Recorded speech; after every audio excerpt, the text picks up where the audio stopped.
Hello everyone, welcome back to my channel के guidance में। तो फाइनली से बात करने में क्लास 10th के जो स्टूडेंट के लिए आपका मैथमेटिक्स पेपर होने वाला है 12 तारीख को। तो मैं उसका फुल सॉल्यूशन कराऊंगा और साथ ही साथ इसमें जो पेपर की बात करते हैं, पेपर जो आपका 2020 का, ठीक है, मैथमेटिक्स का है, तो मैं इसका फुल सॉल्यूशन कराऊंगा। इसका कुछ हिंट दूंगा मैं, और कुछ साथ ही साथ कुछ इंपॉर्टेंट क्वेश्चंस का भी हिंट बताऊँगा कि कौन से क्वेश्चंस कहाँ से पूछे जाएंगे, और मैं इससे सॉल्यूशन प्रोवाइड करूँगा। इस वीडियो के माध्यम से आपको ये क्लियर होगा कि आपको जो एग्ज़ाम में बैठेंगे कैसे क्वेश्चंस को करेंगे, कैसे अटैम्प्ट करेंगे, कौन से क्वेश्चंस कितने मार्क्स का आएगा, ए टू जी जितनी इन्फॉर्मेशन है मैं आपको सब बताऊंगा, ठीक है। इससे पहले अभी चैनल को सब्सक्राइब नहीं किए तो चैनल को सब्सक्राइब कर लेना, बेल आइकन प्रेस कर लेना, जिससे video notification back to back मिल सके। और अभी तक आप लोग के जितने भी क्वेश्चन पेपर हुए मैंने उसको सॉल्यूशन प्रोवाइड करा दिया, उसको नहीं चेक किया उसको आप एक बार जाकर चेक कर ले, ठीक है। चलिए स्टार्ट करते हैं वीडियो को। देखिए पेपर कोड की बात करते हैं, पेपर कोड जो 800 बाइट MX है, ठीक है। अगर ईयर की बात करते हैं, ईयर 2020 है। और अगर सब्जेक्ट की बात करते हैं, सब्जेक्ट जो आपका मैथमेटिक्स है। अगर मार्क्स की बात की जाए, यहाँ पर मार्क्स जो आपका 70 मार्क्स जो होते हैं और 30 नंबर जो होते हैं आपका प्रैक्टिकल के होते हैं, ठीक है। चलिए यहाँ पे देखिए, यहाँ पे क्या निर्देश में क्या प्रारंभ में जो 15 मिनट होते हैं वे परीक्षार्थियों को प्रश्न पत्र पढ़ने हेतु निर्धारित किया जाता है, ठीक है। चलिए आगे देखते हैं, यहाँ पे कुछ सामान्य निर्देश है वो आप लोग पढ़ ले, ठीक है। हम डायरेक्ट क्वेश्चंस पे आते हैं, डायरेक्ट फर्स्ट क्वेश्चन कह रहा है। देखिए फर्स्ट क्वेश्चन कह रहा है कि सेक्शन यानी सभी खंड करना अनिवार्य है। देखिए फर्स्ट क्वेश्चन कह रहा है कि किसी द्विघात बहुपद ax² प्लस का bx प्लस का c इक्वल टू 0 है। कह रहा है यहाँ a is not equal to 0 होना चाहिए। देखिए कह रहा है a is not equal to 0 होना, सही बात। अगर a की वैल्यू को 0 हो जाएगी तो ये हमारा द्विघात समीकरण रहेगा ही नहीं। अगर द्विघात समीकरण जब बचेगा ही नहीं तो ये वैल्यू क्या होगी, ये वैल्यू जब हम इससे कंपेरिजन ही करा पाएंगे, ठीक है। तो ये सही बात कर रहा है कि A is not equal to क्या होना चाहिए, 0 होना चाहिए। उसके संगत यानी करस्पॉन्डिंग जो एक इक्वेशन दिया है, कह रहा है कि y इज इक्वल टू कोई इक्वेशन दिया है ax² प्लस का bx प्लस c का ग्राफ होगा। देखिए दो इक्वेशन आपको सामने, देखिए एक गिवन ये इक्वेशन गिवन है, एक इक्वेशन ये गिवन है, ठीक है। इनके बीच का ग्राफ हमें फाइंड करना है। जब भी इस टाइप का देखिए क्वाड्रेटिक फॉर्म में जब भी कोई इक्वेशन दी होगी, कहेगा ax² प्लस का bx प्लस का c बराबर 0, कोई बोलेगा इसका ग्राफ क्या होगा।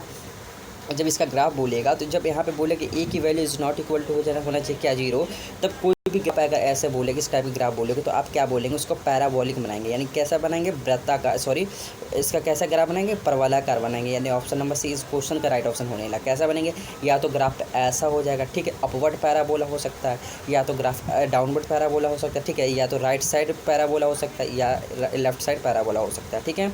आप देखिए यहाँ पे जो इस क्वेश्चन के राइट ऑप्शन होने, option number C is the right option. चलिए आगे देखते हैं क्वेश्चंस को। तो आगे क्वेश्चन को देखें तो लास्ट तक बने रहना प्रॉपर वीडियो में, ठीक है। लास्ट तक जो ऑब्जेक्टिव क्वेश्चन आगे देखते हैं। देखिए आगे क्वेश्चन कह रहा है कि 3 cot a, ठीक है, 3 cot a बराबर 4 है तो sec a की वैल्यू क्या। देखिए 3 cot a बराबर 4 दिया है तो हमें sec a की वैल्यू फाइंड करना। देखिए आप यहाँ से आप क्या कर सकते हैं कि हम जानते हैं कि 3 cot a बराबर हमें 4 दिया, तो हम यहाँ से cot a की वैल्यू निकालेंगे। cot a की वैल्यू अगर निकालना चाहेंगे तो कितना 4/3 हो जाएगा, ठीक है। जब cot a की वैल्यू 4/3 आ गया तो हमें sec a की वैल्यू चाहिए। तो आप कैसे कर सकते हैं, आप इस फॉर्मूले से भी कर सकते हैं। कैसे, 1 प्लस का tan² x बराबर क्या होता है, sec² x, ठीक है। इस फॉर्मूले से कर सकते हैं, या तो आप ट्रायंगल रूल लगा कर सकते हैं। हम इस फॉर्मूले से करते हैं, ठीक है। तो 1 प्लस का tan² equal to sec² x होता है, ठीक है। तो यहाँ देखिए कॉट की वैल्यू दी, हम तो कॉट की वैल्यू को जब रेसिप्रोकल कर देंगे तो हमारा tan की वैल्यू में कन्वर्ट हो जाएगा। देखिए तो ये sec की वैल्यू हमें चाहिए, ठीक है।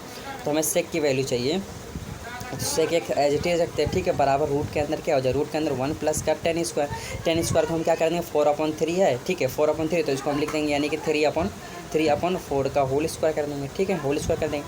जब इसका जो इसके स्क्वायर ओपन करेंगे तो रूट के अंदर 1 प्लस का क्या 9/16 हो जाएगा, ठीक है। यहाँ पे जब एलसीएम लेंगे तो 25/5 यानी कि 5/4 इसका आंसर आ जाएगा, ठीक है।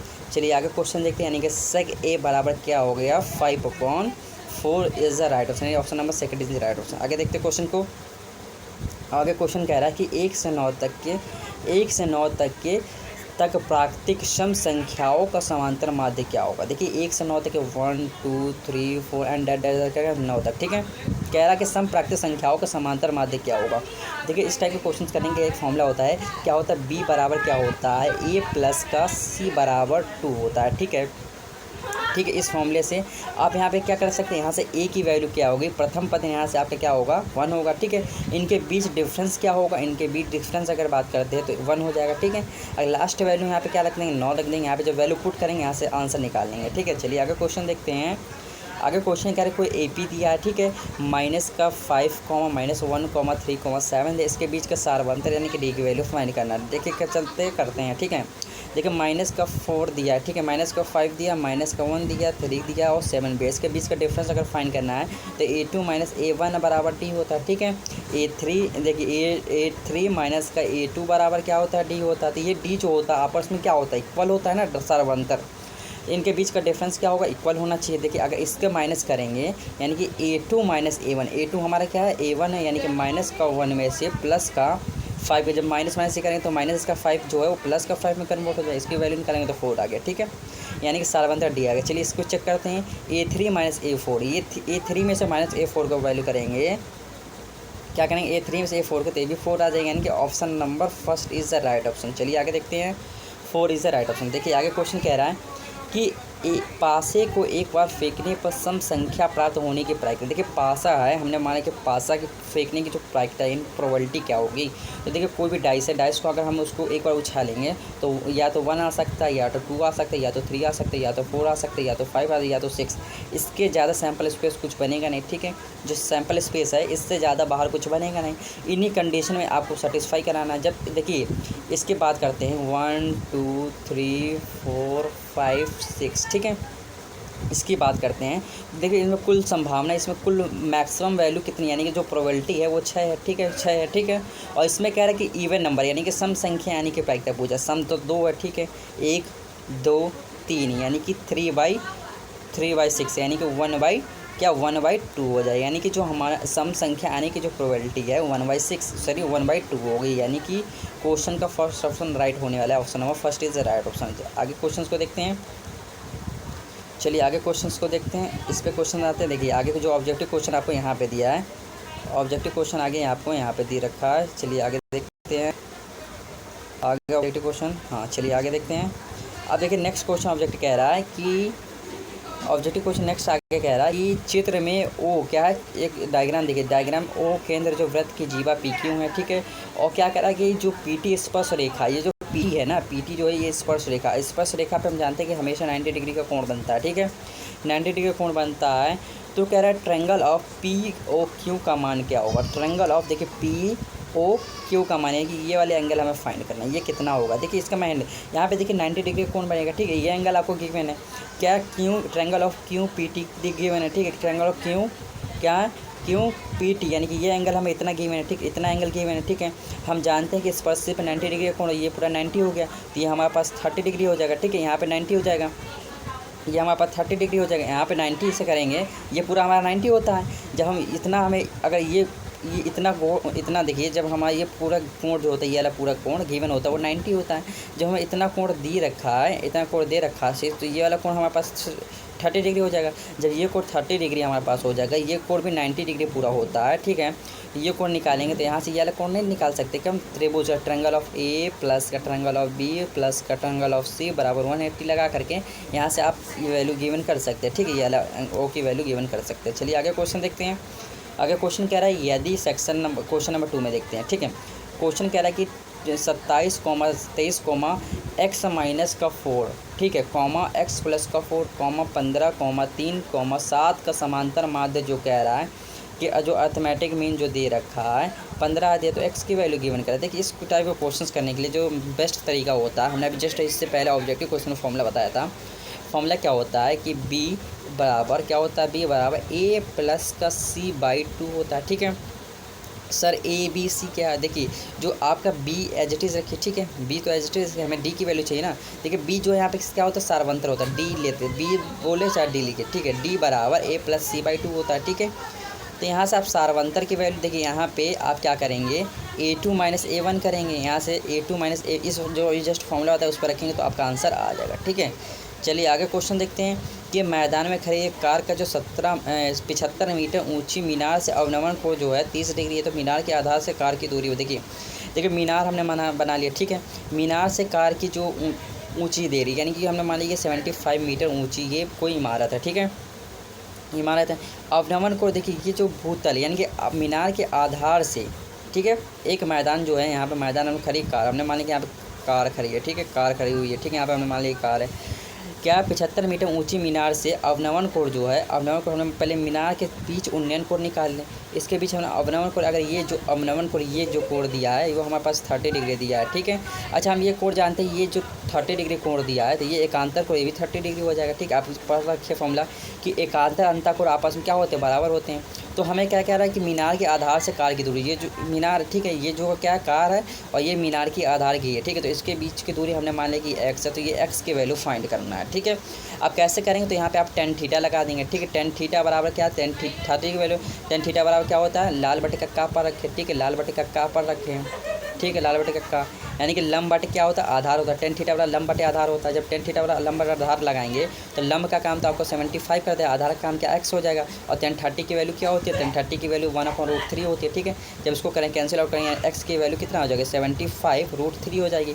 अगर यहाँ पे आप √3 की वैल्यू क्या रखेंगे, 1.732 रखेंगे, ठीक है, इंटू क्या रखेंगे 75, ठीक है, 75 इसको जब मल्टीप्लाई करेंगे तो x की वैल्यू गिवन हो जाएगा, ठीक है, जो आपको कार और मीनार के बीच की दूरी हो जाएगी। यानी ये क्वेश्चन क्लियर हुआ होगा, ये भी क्वेश्चन क्लियर हुआ होगा, ठीक है। दोनों क्वेश्चन क्लियर। आगे क्वेश्चन देखते हैं।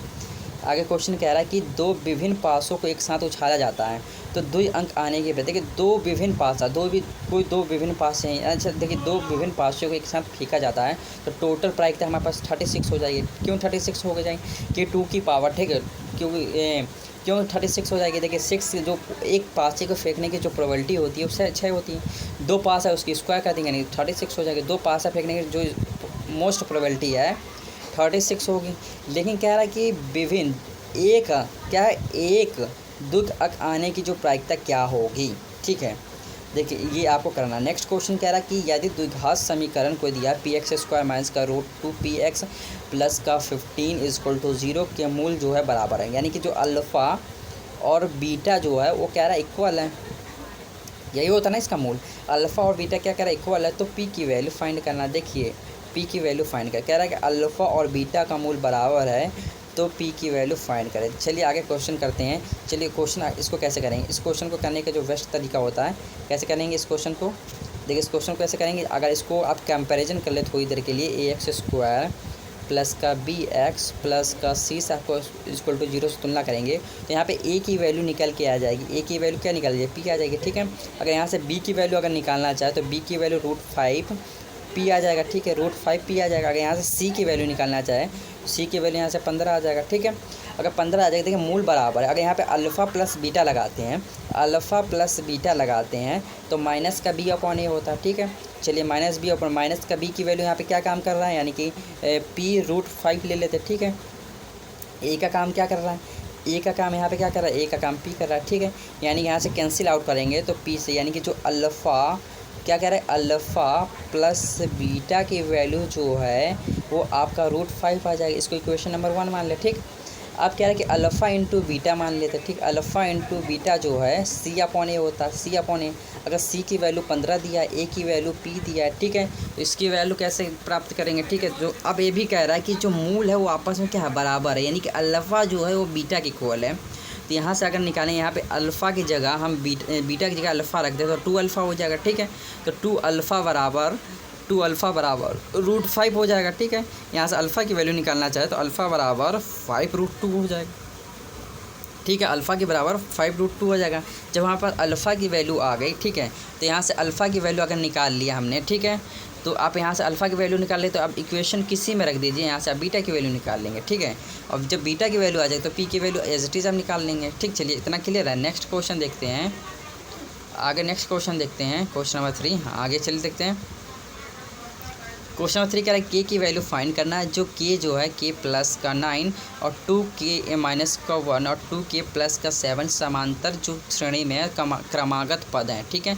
तो हमें k की वैल्यू फाइंड करना, k की वैल्यू फाइंड करना कैसे करेंगे, तो आपको हमने जस्ट फॉर्मूला बताया कि d = a + c = t होता है, उससे आप कर लें, ठीक है। अब नेक्स्ट क्वेश्चन कह रहा है कि ये देखिए जितने क्वेश्चन ये 2 मार्क्स का क्वेश्चन है। नेक्स्ट क्वेश्चन कह रहा है कि 2 अच्छे प्रकार से फेंटे हुए ताश के जो 52 कार्ड्स में से यादृच्छा एक कार्ड निकाला जाता है तो उनके पत्ते राजा होने की, देखिए राजा होने की जो किंग होते हैं हमारे पास 4 होते हैं, ठीक है। किंग कितने 4 होते हैं और टोटल कार्ड के पत्ते में 52 कार्ड होते हैं, यानी कि कितने 4/52, यानी कि इसको जब कैंसिल आउट करेंगे 1/30 हो जाएगा, यानी कि 1/13 प्रोबेबिलिटी है जिसकी राजा होने की। आगे नेक्स्ट क्वेश्चन कह रहा है कि समीकरण को दिया है एक्स स्क्वायर माइनस का 7x प्लस का 12 इक्वल टू 0 के मूल जो है वो व्युत्क्रमों का योगफल ज्ञात करें। देखिए जो मूल है यानी कि हमने अल्फ़ा प्लस का बीटा जो होता है माइनस का बी अपॉन ए होता है, तो इनके व्युत्क्रम का मूल्य क्या होगा। इसका मतलब कहने का 1 अपॉन अल्फ़ा प्लस का 1 अपॉन बीटा का मूल्य क्या होगा। देखिए यहाँ पे पहले एलसीएम अगर हम लेंगे तो अल्फ़ा इंटू बीटा हो जाएगा, अपॉन में अल्फ़ा प्लस बीटा हो जाएगा। ठीक है, अगर इसको हम एलसीएम लेंगे, ठीक है, अगर 1 अपॉन अल्फ़ा प्लस का 1 अपॉन बीटा का अगर हम एलसीएम लेंगे तो यहाँ पे एलसीएम लेंगे तो क्या अल्फ़ा इंटू बीटा हो जाएगा। ठीक है, अपॉन में अल्फ़ा प्लस का बीटा हो जाएगा, अल्फ़ा प्लस का बीटा हो जाएगा इंटू अल्फ़ा इंटू बीटा हो जाएगा। ठीक है, अब यहाँ पे क्या हमें अल्फ़ा प्लस बीटा की वैल्यू, अल्फ़ा इंटू बीटा की वैल्यू हमें निकाल करके इस वाली इक्वेशन से यहाँ पे पुट करेंगे और इसकी वैल्यू निकालेंगे। चलते करते हैं, ठीक है, इसको अल्फ़ा प्लस का बीटा हम लिख देते हैं, अल्फ़ा इंटू बीटा हम यहाँ पे लिख देते हैं। ठीक, इसकी वैल्यू हमें चाहिए। ठीक है, इसकी वैल्यू हमें चाहिए, यहाँ से निकालते अल्फ़ा प्लस बीटा की वैल्यू निकालते, अल्फ़ा प्लस बीटा निकालते, हम जानते हैं कि माइनस बी अपॉन ए होता है। ठीक है, माइनस का बी अपॉन यानी कि 7 आ जाएगा। ठीक है, अल्फ़ा की वैल्यू, जब अल्फ़ा इंटू बीटा की वैल्यू अगर हम यहाँ से निकालेंगे, अल्फ़ा इंटू बीटा की वैल्यू निकालेंगे तो सी अपॉन ए होता है यानी कि 12 हो जाएगा। अब देखिए अल्फ़ा प्लस बीटा की वैल्यू यहाँ पे हम रखेंगे 7। ठीक है, 7 रखेंगे और अपॉन में अल्फ़ा इंटू बीटा की वैल्यू हम 12 रखेंगे, तो इसकी वैल्यू क्या हो जाएगी, इनके व्युत्क्रम का जो योगफल होगा वो 7/12 होगा। यानी इस क्वेश्चन का राइट ऑप्शन होने 7/12। ठीक है, आगे क्वेश्चन देखते हैं। आगे क्वेश्चन कह रहा है दो संख्याओं का अंतर है 26, तो एक संख्या दूसरे संख्या से 3 गुनी, तो वो संख्या फाइंड करना। ठीक है, अब देखिए हमने मान लिया कि कुछ संख्या हमें नहीं मालूम, संख्या नहीं मालूम है, इसका मतलब क्या है कि कोई दो संख्या होगा उसके अंतर हमने माना कि संख्या कोई होगा, हमने माना संख्या x है, कोई संख्या हमने माना x है और कोई दूसरी संख्या मान लिया कि y है। ठीक है, दूसरी संख्या हमने माना कि y है। ठीक है, तो इन संख्या का अंतर है यानी कि x माइनस का y की वैल्यू दिया है 26, इक्वेशन नंबर 1 इसको मान लेंगे। ठीक, और कह रहे एक संख्या दूसरी संख्या के 3 गुनी, माना कि x संख्या है वो दूसरी संख्या के 3 गुनी, हमने मान लिया कि 3 गुनी है। ठीक है, तो संख्या फाइंड करना है, तो अब क्या करेंगे, यहाँ से x की वैल्यू गिवन है, अब प्रतिस्थापन विधि लगा कर यहाँ से आप x की वैल्यू यहाँ पे पुट करेंगे। x की वैल्यू जब पुट करेंगे तो यहाँ से 2y हो जाएगा बराबर 26 हो जाएगा। ठीक है, जब इसको कैंसिल आउट करें तो y की वैल्यू 36 आ जाएगा। ठीक है, सॉरी y की वैल्यू 13 आ जाएगा। जब y की वैल्यू 13 आ जाएगा, जब y की वैल्यू 13 हो जाएगा तो x माइनस का y बराबर आप जानते हैं कि 26 होता है। यहाँ से इसको करेंगे तो y की वैल्यू कितना हो जाएगा, 26 प्लस का 30 यानी 6 3 9 यानी कि कितना हो जाएगा 39, यानी कि y की देखिए x की वैल्यू जो आपके सामने हो जाएगी 39 आ जाएगी, y की वैल्यू जो आ गई वो 13 आ जाएगी। ठीक है, यानी कि जो संख्या होगा वो आपका ये होगा। आगे देखते हैं क्वेश्चन। आगे क्वेश्चन कह रहा है क्वेश्चन नंबर 4 पे x, y बिंदु जो है 3, 6 और माइनस का 3, 4 से समदूरस्थ है, तो x, y की वैल्यू देखिए कोई भी हमने मान कि गिवन पॉइंट x, y है। ठीक है, इससे कोई बिंदु यहाँ पे और यहाँ पे क्या है जो दिया है 3, 6 है ये बिंदु। ठीक है, और ये बिंदु क्या दिया माइनस का 3, 4 दिया है। ठीक है, और कह रहा है कि समदूरस्थ, इसको हम मान लेते a दिया, ये b दिया है और c दिया। ठीक है, इसका मतलब जो ए बी है, ए बी जो लाइन है, ए बी जो है इक्वल है किसके, आपस के ए सी के। ठीक है, ए बी जो लाइन है इक्वल है ए सी के। आप क्या करेंगे, ए बी लाइन का आप डिस्टेंस निकाल लेंगे और क्या ए बी लाइन का डिस्टेंस निकाल लेंगे, ए सी लाइन का डिस्टेंस निकाल लेंगे, और ये दोनों डिस्टेंस को क्या करेंगे, क्योंकि समदूरस्थ तो बराबर कर देंगे। जब समदूरस्थ है तो इक्वल होना चाहिए, और जब इक्वल है तो यहाँ से एक्स और वाई की वैल्यू गिवन हो जाएगी आपको। अब सर बताइए हम दूरी कैसे निकाल, अब दूरी के फॉर्मूला आप तो जान रखें क्या होता है, अंदर रूट के अंदर x2 माइनस x1 का होल स्क्वायर प्लस का y2 माइनस y1 का होल स्क्वायर। यहाँ से आप दूरी का फॉर्मूला लगा के यहाँ से दोनों के बीच की दूरी निकालेंगे और इक्वल कर देंगे, यहाँ से x y की वैल्यू निकल जाएगा। ठीक है, अब जल्दी जल्दी हम क्वेश्चंस को कराते हैं क्योंकि ज़्यादा टाइम हो गया। ठीक है, तो जल्दी जल्दी क्वेश्चंस को आपको कराते हैं और आगे क्वेश्चंस को देखते हैं। ठीक है, चलिए आगे क्वेश्चंस को देखते हैं। तो आगे क्वेश्चन नंबर क्या है, क्वेश्चन नंबर 7 देखते हैं। देखिए क्वेश्चन नंबर आप तो 7 कर ले और आप लोग कमेंट करके बता कि ये वीडियो आपके लिए हेल्पफुल रहा है। अगर इसी तरीके की वीडियो चाहिए तो आप लोग कमेंट करके एक बार जरूर बताएं। इससे पहले अभी तक चैनल को सब्सक्राइब नहीं किया तो चैनल को सब्सक्राइब कर लेना, बेल आइकन को प्रेस कर लेना, जिससे video notification back to back मिल सके आपको और इसी तरीके से वीडियो को आपको मिल सके। ठीक है, चलिए स्टार्ट कर आगे देखते हैं क्वेश्चन को। तो इस क्वेश्चन को भी आप लोग देख ले, क्वेश्चन नंबर 6 है। ठीक है, तो मैं आपको सोल्यूशन आप नहीं कराऊंगा क्योंकि वीडियो ज़्यादा लॉन्ग चला जाएगा। जल्दी जल्दी आप उसको स्क्रीनशॉट ले लें और क्वेश्चन करने की ट्राई करें। ठीक है, चलिए आगे क्वेश्चन देखते हैं। तो आपको यहीं तक है, इसको स्क्रीनशॉट ले एक बार और चलिए वीडियो को यहीं पे एंड करते हैं। ठीक है।